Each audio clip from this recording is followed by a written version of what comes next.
People at risk of radicalisation are usually people in a vulnerable state due to religious, economic, family, health or identity crisis reasons. Social networks are becoming the principal means of communication for radical groups. A network such as YouTube is a powerful platform for all kinds of possible ideas. But how do you recognise when you're being told that something is true, now that big data systems allow the creation of fake news targeting specific population profiles, influencing, for example, democratic elections in developed countries? We can find on YouTube, Twitter or Facebook pages or videos that give us a version of certain facts. But we can also find examples that tell us just the opposite. For example, when searching the internet for radicalisation, we see many links talking about radical feminism. Is it radical to defend equality between men and women? We have to be able to distinguish between what is true or not in the news, information or videos that we find on the internet.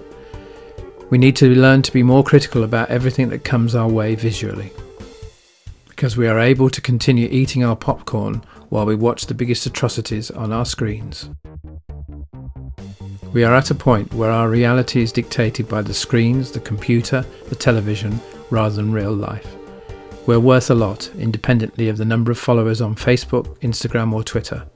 Some job offers even ask you for a certain very high number of followers on Instagram.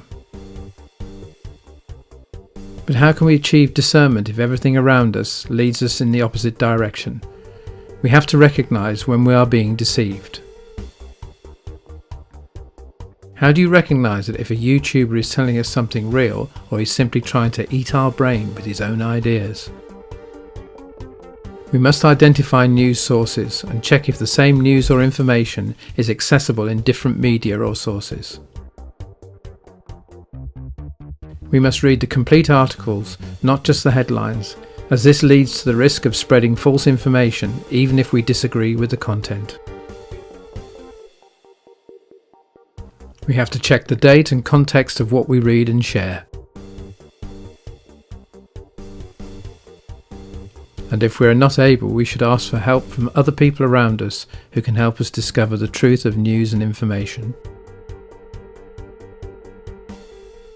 Relating to people in the real world, our friends, family, teachers, is the best way to avoid the risk of being isolated and unable to recognise the reality around us.